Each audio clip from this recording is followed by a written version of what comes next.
My name is Corinne Henry Brady, and I am a ninth generation descendant of Venture Smith. My dad used to tell stories, but I didn't believe him. The way he talked about Venture was almost like he was a mythical figure. I had been hearing about him lifting rocks and this big, strong guy. I didn't really think that he was real. And then as we got older, we started coming here to celebrate Venture Smith Day. Please welcome Venture descendant Howard Soros. Thank you, everyone, for coming. I also like to thank other descendants who gave me the courage to come up here. We come from somewhere, and when you have that, when you actually can say, this is where I am from, it changes you inside. It does something deep, deep, deep inside that makes I feel like I belong. I feel like I matter, that, I came from somewhere and from somebody. And the story of Venture Smith is incredible.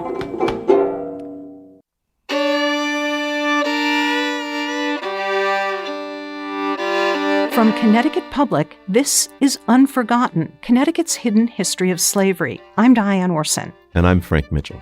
When we think of slavery in the U.S., we don't often think of the North. Enslavement happened here and has deep roots in Connecticut and across New England. In this series, we'll hear stories about recovering this history. And we talk about some of the issues in and around these stories. Let's begin with our third story, and we'll talk afterwards. This is about someone who told a story, his story. Venture Smith's narrative is a harrowing tale of a man who wouldn't let anything stand in the way of freedom and his family. We begin with poet Jamoke McDuffie Thurmond, who reads from The Narrative of the Life and Adventures of Venture. I was born at Dunkandara, in Guinea, about the year 1729. My father's name was Sangam Furo, prince of the tribe of Dunkandara. So begins the narrative of a boy named Brotier. As a child, he watched as his father was killed. Then he was kidnapped, marched hundreds of miles to the African coast, and taken on a ship. I was bought on board by one Robertson Mumford, steward of said vessel, for 4 gallons of rum and a piece of calico. He gave him the name Venture because it was a good venture for him to purchase this young child. I'm Susie Ryan, and I'm a 9th generation descendant of Venture Smith. Most survivors of the voyage across the Atlantic were sold in Barbados, but Venture continued on to the U.S., not to the south, but to the north. He was taken to Rhode Island and grew up enslaved along coastal New England. He married, had a child, then was sold and brought to Stonington, Connecticut. I was sold to a Thomas Stanton and had to be separated from my wife and one daughter, who was about 1 month old. A year later, Stanton bought Venture's wife and daughter, and there were more children. There were also violent conflicts with the Stanton family. Venture was sold again. He was determined to be reunited with his loved ones, so he spent years saving the money to buy his freedom, and at the age of 36, he succeeded, says Susie Ryan. Despite everything that happened to him, he was determined to live his life as a free man. He actually stood his ground. And when a black person says, I'm going to stand my ground or stand for who I am, that feels like a threat to a lot of people. My freedom is a privilege which nothing else can equal. As a free man, he purchased 26 acres of land in Stonington directly next door to the property where his family was still enslaved. We know this because decades later he recounted his life story, and it was published in 1798. One of the earliest known eyewitness accounts of slavery in the United States. John Wood Sweet is an historian of early America at the University of North Carolina. He's writing a book about Venture Smith.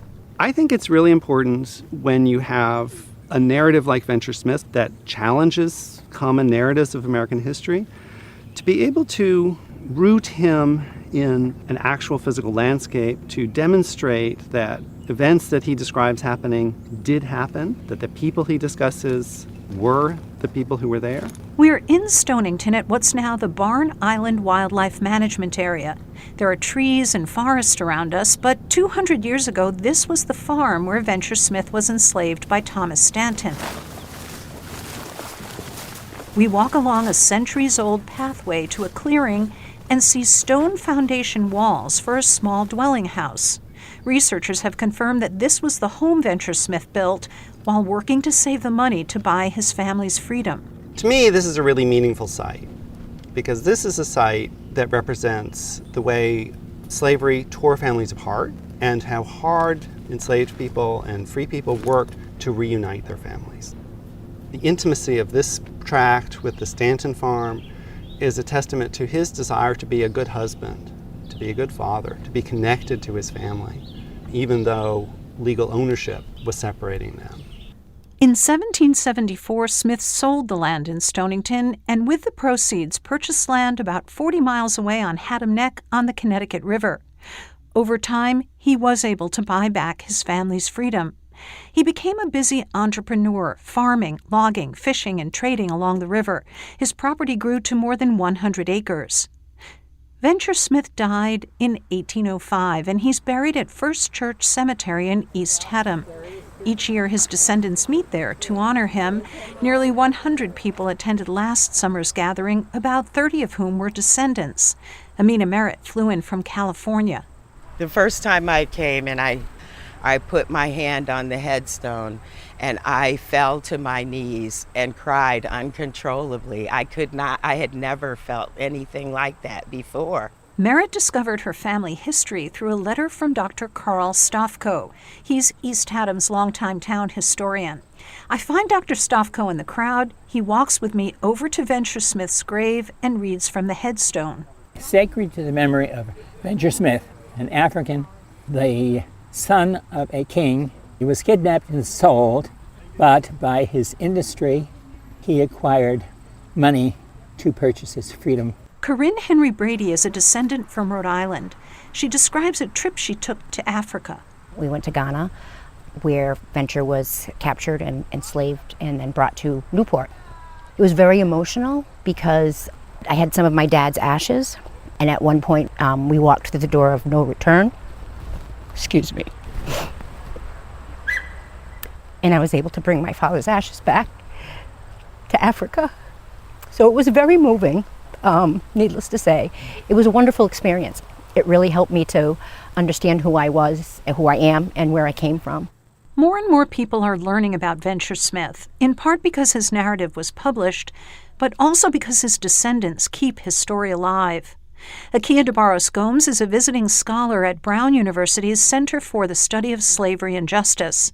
She says we should be careful with stories of Black men and women who may be perceived as unique or exceptional. My mind always goes to how many more Venture Smiths would there have been had racism and slavery not been a factor in their daily lives.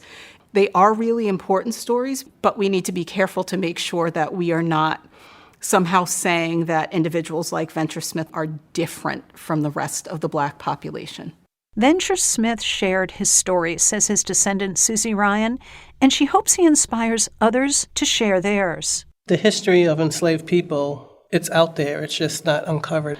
And history's waiting, she says, for those stories to be told.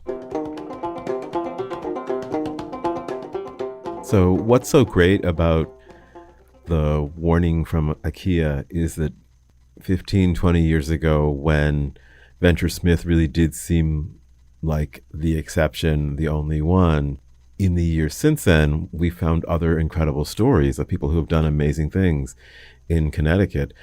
Maybe not as amazing as some of the things that he was able to do, but certainly other people who remind us that this wasn't exceptional. It wasn't exceptional that folks were enslaved in Connecticut, and there are lots of stories, and we need to keep doing the work to track those people down so that possibly they're reunited with descendants, or we come to know their contributions in Connecticut history more generally. And it's nice to have this sense of Venture as a line in the sand, and then other people who we now know who've come to kind of help to tell his story and fill out some of that narrative. I want to talk a little bit more about that. You work in the public humanities. You're the editorial consultant for this series. When I spoke with people, I heard people say that there was a lot of talk of the one in the millions. And I'm talking not just historically. I'm talking about like Oprah and Barack Obama and, of course, Martin Luther King and Venture Smith. These people sort of become symbols of and points of comparison, and that's the concern. Can you just dig a little more into that for me? Sure, I can try. It's certainly true that people there are these sui generis people who are able to kind of create something incredible from very little. And as Akia reminds us, the obstacles are, in some cases, unimaginable. And so on a level playing field, many more folks would have the opportunity to do something on the scale of some of these folks who stand out in history. And we need to always be thinking about the fact that because people don't know parts of their stories, because of the ways in which racism, segregation, sort of these incredible obstacles that are part of 19th and 20th century American history and culture, so the ways that those things have shaped people's lives really does mean that, people who should have had an opportunity to do the kinds of things that lead to an Oprah or a Michael Jordan just haven't had those opportunities. I also want to ask you about oral history versus written history. I mean, it's not only, what we find on the page, but there are reasons why we don't find things on the page.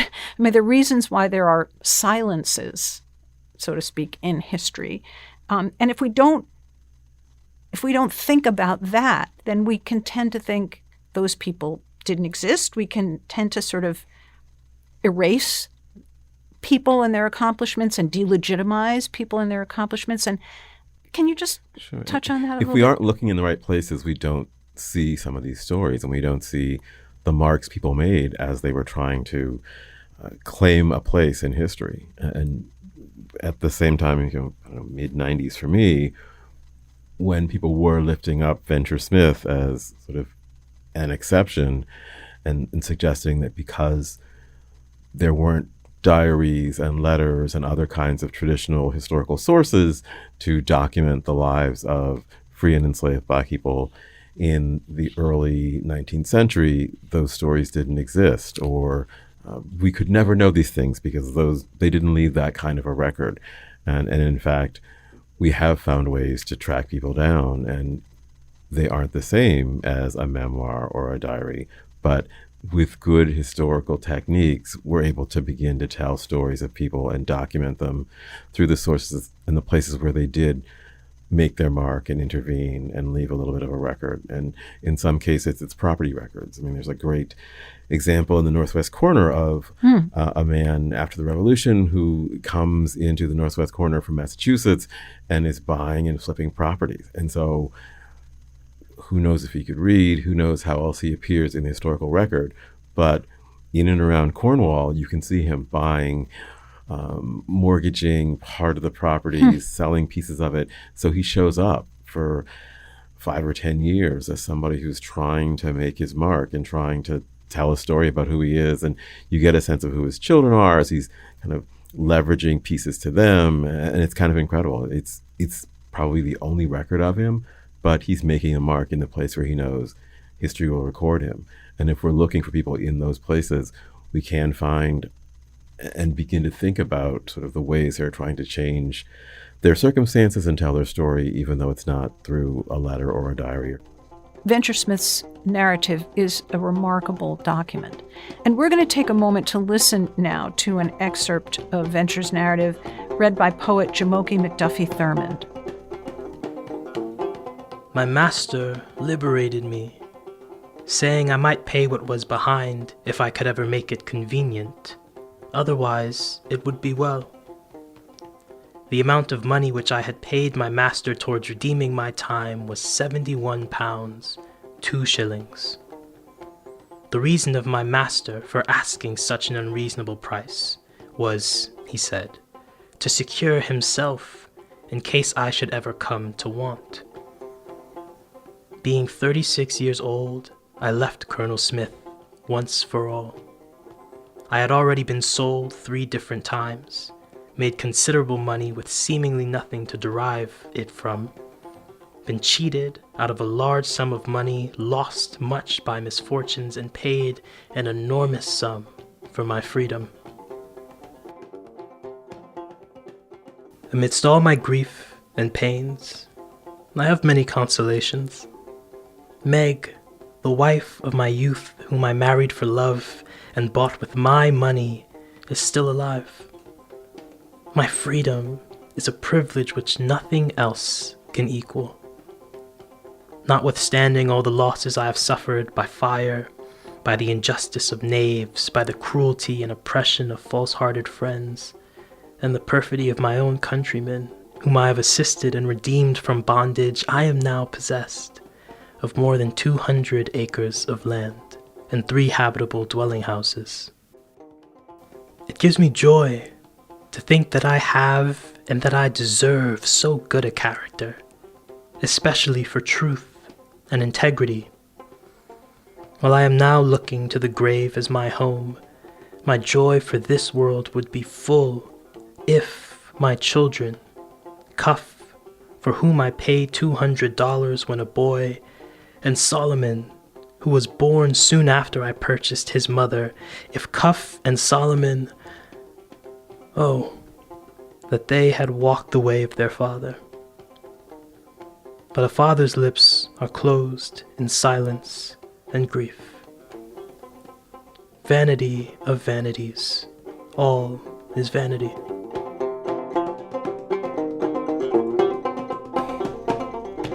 There are few traditional sources for people in the early 19th century for free and enslaved Black people. Letters, diaries, the kind of documents that middle class white Americans left and passed on to their descendants. And why is that? For a lot of reasons that seem somewhat clear, and then some that are harder. Not everybody could read. There were prohibitions to literacy. Even today, we have challenges in holding on to objects and artifacts in the same ways. There's every year some great story in the Times about a collection of family memorabilia that's left on the sidewalk, and that somebody comes across and tries to track down that family. There's a really beautiful one that kind of follows this woman's efforts at the Times to track down a family.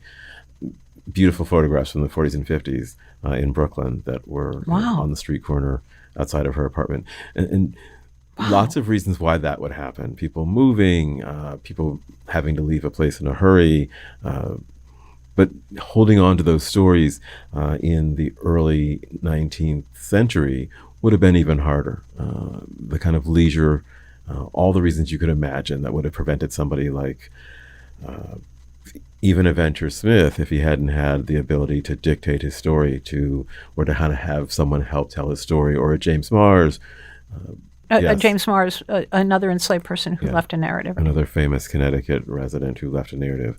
And getting those things published, having them stay in print, all those obstacles to telling these free stories existed in the 19th century and persist. And people do find these narratives that were, against all odds, dictated, and that have just fallen out of favor every once in a while. So lots of reasons why it's hard to keep these stories in mind.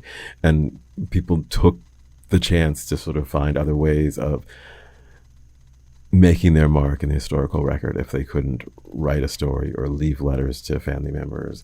And this certainly would have been a time people are free in Connecticut, but they weren't free if they moved to Georgia, God forbid, or moved outside of sort of the slight comforts and security of New England. And that was always a threat. So what you could pass on to descendants, was always at risk. We do see lots of great things in the wills and in the inventories for free people who didn't get to leave tons of things to their family members. And you have this great record of their lives and what they valued, the Bible that they held on to, and we can speculate if that means they could read, but a lot to celebrate and to think about in the folks who actually claimed their identity as Black people and left a will and an inventory and sort of told their story that way. So can you talk about some of the other ways people pass down their stories? There are some great ones. One that really comes to mind and is a real treasure is there are a number of samplers by young Black women in the early 19th century. And what's a sampler? Samplers are needlepoint textiles that young women of some means and some leisure learn to do as, I guess, a way of preparing themselves for homemaking, but also it was a chance to make your mark. There are several at the Connecticut Museum of History and Culture in Hartford that document Black young women in the early 19th century. And there is an exhibition, a recent exhibition, brought a number of these samplers together that have a New England connection, in some cases a Connecticut connection, and you don't see them all in the same place. And so it was quite remarkable to see 3 or 4 or 5 of these samplers that reference Black women, Black young women in the 19th century in one exhibition. And what I thought about when I saw them all together was, if these pieces managed to somehow pass themselves through history into the 21st century, how many more of these are out there that somehow disappeared, fell apart, disintegrated, and what that means for all the folks who were doing this work, whose names we don't know, and young women who existed and who had the means to identify themselves through these kinds of textiles that are lost to history in this moment. Yeah. I'd also like to mention that Susie Ryan, whose voice we heard in this story, also a descendant of Venture Smith, founded a quilting guild of women of color. It's called Sisters in Stitches Joined by the Cloth. So that quilting story got picked up by NPR. It ran nationally. And somebody in California heard it. And so like about 2 weeks ago, Susie texted me and she said, our guild received this package in the mail, and it was a quilt from a woman who heard the story in California and said that the legend, or that was accompanying this quilt, was that it had been in the possession of a woman who escaped slavery from the South through the Underground Railroad and ended up in upper New York State. Apparently this happens a lot where people say this is a quilt. Yeah. So Susie said to her, we're so appreciative. Thank you. And anyway, their quilting guild was about to have an exhibition. She's based in Worcester, and they were about to have an exhibition in Worcester. Somehow the Antiquarian Society and all these societies that know about quilts learned about this, and they sent some expert over there to look at the quilt. And they documented that it is, in fact, a quilt from at least 1860. She told me when I spoke to her later that the woman who they sent is an expert in fabric. She's actually a fabric expert. So she knows which fabrics were made when, and then the woman says, oh, this is interesting. Oh, this is very interesting. Because she said she knew that some of the fabrics in the quilt were only available like at that time or something like this, So it was interesting. Yeah, there's so much great work being done like that, particularly on textiles. There's a woman at Shippensburg State, maybe, in one of those central Pennsylvania universities. She's a textile historian, and she's doing work looking at daguerreotypes and other mid-19th century photographs and the kind of clothes people are wearing, but only Black people, and trying to date the clothing and the subjects and working with collections to help them gain a better sense of the period of the work. And it's really kind of fascinating. And her expertise and sort of that bow tie was only popular for 2 years, and it's kind of incredible.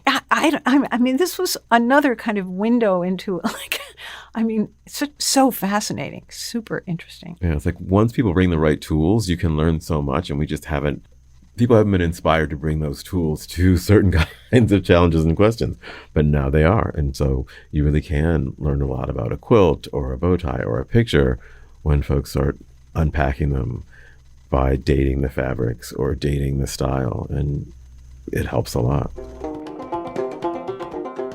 Next time on Unforgotten. I was telling the musicians when I tried to enroll them in the project, it's just as a little bit like Indiana Jones, an archaeological find in 1801 at a church. Nobody's seen that before.